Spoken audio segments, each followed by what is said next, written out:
Woman Tanya White could prove that she was 300 miles away in Oklahoma City cashing a check the same day Coleman testified she sold cocaine to him in Tulia. There is outrage over this drug bust. The Texas legislature passed a bill calling for the release of all the suspects until the appeals of this case are heard. So later today, in the same courthouse where they were convicted, the remaining 13 people will be released by a judge. That was June 2003. That was a morning report that aired on NBC and the Today Show that morning. And then later that day, that judge, it did free everybody, because it turns out when pressed, when somebody actually tried to defend these people against these charges, when you started to investigate whether or not what this one cop had said was true, it turns out the cases against all of them were entirely made up. Basically, I'm a trial judge. So 2 months ago, District Judge Ron Chapman ruled that all Tulia suspects had been improperly convicted. Yeah. Today, 12 of those, still doing time, were brought back in chains to the same courthouse where they had been tried. Let these people go. Let them go today.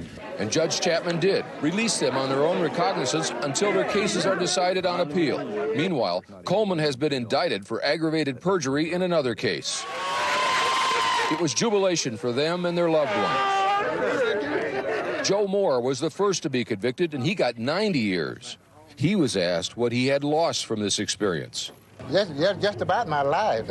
Tonight, most of the Tulia drug suspects now have a chance to resume their lives. Great day. Great day. Good afternoon.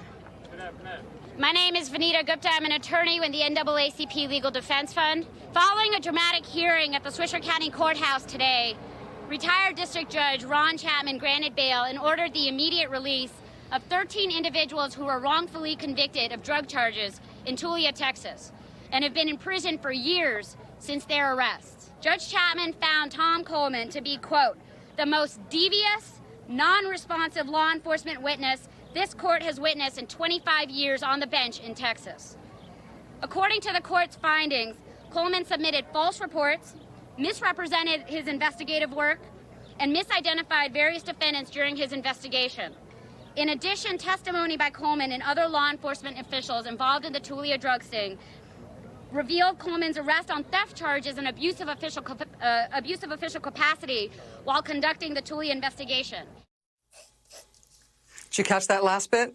The cop in question here, the cop who made up all the information that resulted in the arrests of all these people and them all getting these 60, 90, 300-year sentences, the cop himself got arrested during the course of this investigation for theft and abuse of office. The Kafkaesque upending of this town was the work of this one crooked police officer who himself had been charged with theft and abuse, who would go on, in fact, to be convicted of perjury. That young civil rights attorney who went to Tulia, Texas in the wake of all these convictions, who went through all of the cases and realized that they were all built on nothing, who personally lined up lawyers from all around the country for more than 30 defendants who didn't have any defense counsel, whose appeals had already been rejected, who acted as lead counsel herself for the NAACP in all those defendants' cases as they pried this thing open, who got the crooked cop to break down and melt down on the stand in March 2003, which did break open the case, and all the convictions were overturned, and all the prisoners were freed. And in August 2003, Texas Republican Governor Rick Perry issued a full and complete pardon for all of those poor people. That young civil rights attorney who exposed what happened there, who made that happen, her name is Vanita Gupta. I basically spent 2 full days in the Swisher County Courthouse going through files, trying to piece together the stories of these cases, and then found out who their family members were in the town and just drove to their homes and spent a fair amount of time really just kind of getting to know them. She wasn't just a little lady with a little voice. She was a little lady with a lot of power and a lot of knowledge and a lot of caring. We will not rest in our quest to right the horrific wrongs that have been inflicted on our clients and on this community. I came back to New York and I made a chart of the 46 individuals and kind of compiled all of that information. We needed to put law enforcement on trial.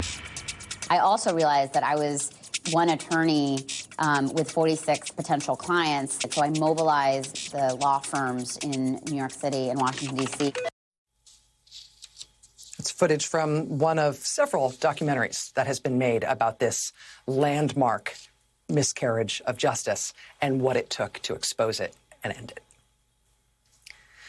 That lawyer, Vanita Gupta, went on to become the head of the Civil Rights Division at the U.S. Justice Department under President Obama. Widely respected in that role, she served in that very high-profile job without any whiff of scandal or trouble. President Biden has since nominated her to be the #3 official in the whole Justice Department, Assistant Attorney General. In that nomination, she has, among other things, the support of every major law enforcement organization in the country, including the Fraternal Order of Police, which is the police union organization that twice endorsed Donald Trump. Even they support Vanita Gupta. Vanita Gupta is one of the senior Justice Department officials who is not confirmed in this administration because Republicans are not only blocking her nomination, they are slow walking it through the Senate. They're trying to trip it up, trying to keep her from being confirmed. And here's the thing. Here's why this is all worth knowing. Ready?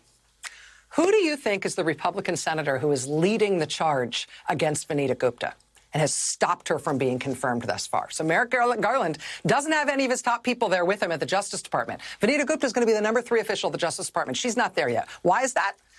Well, there's a Republican senator taking point on this, leading the charge to try to keep her from being confirmed. Who is that? It's a senator from Texas. Senator from Texas who used to be Attorney General of the state of Texas. It's Texas Senator John Cornyn, who, when he was Attorney General of the state of Texas, is the guy who gave Officer Tom Coleman the Texas Lawman of the Year award for his great work in Tulia, Texas.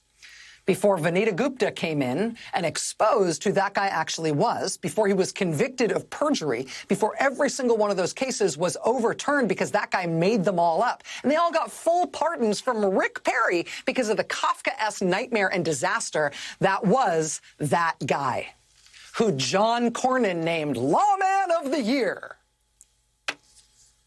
I just wonder if Senator John Cornyn might be at all embarrassed about this. And about the young lawyer who came to Texas and exposed this thing, this terrible and cartoonishly evil thing that he had helped along, that he had celebrated, that he had given an award to. It is now Senator John Cornyn leading the charge against Vanita Gupta to be the #3 official at the U.S. Justice Department, even against all of those law enforcement organizations endorsing her. The Judiciary Committee is due to vote on her nomination tomorrow. Republicans, led by John Cornyn, have been demanding that Vanita Gupta actually needs to come back and do her confirmation hearings over a second time. That is not going to happen. Tonight, we have obtained exclusively, I think, the reply letter from Democratic Judiciary Committee Chairman Senator Dick Durbin, the reply to Republican senators demanding that she needs to do her confirmation all over again. Senator Durbin telling Republicans, no, they are not going to stop Vanita Gupta's nomination any longer. It says in part, quote, "Dear Senators, while I always appreciate hearing from colleagues on the committee, your request to hold a second hearing on Vanita Gupta's nomination to be Associate Attorney General appears to be little more than a delay tactic, aimed not at gathering more information, but at obstructing a highly qualified and historic nominee who's dedicated her career to the protection and expansion of civil rights. The committee will not hold a second hearing for Ms. Gupta, and her nomination will move forward with a committee vote. A second hearing on Gupta's nomination is unwarranted and unnecessary. The committee will vote on her nomination tomorrow. Sincerely, Dick Durbin, committee chairman."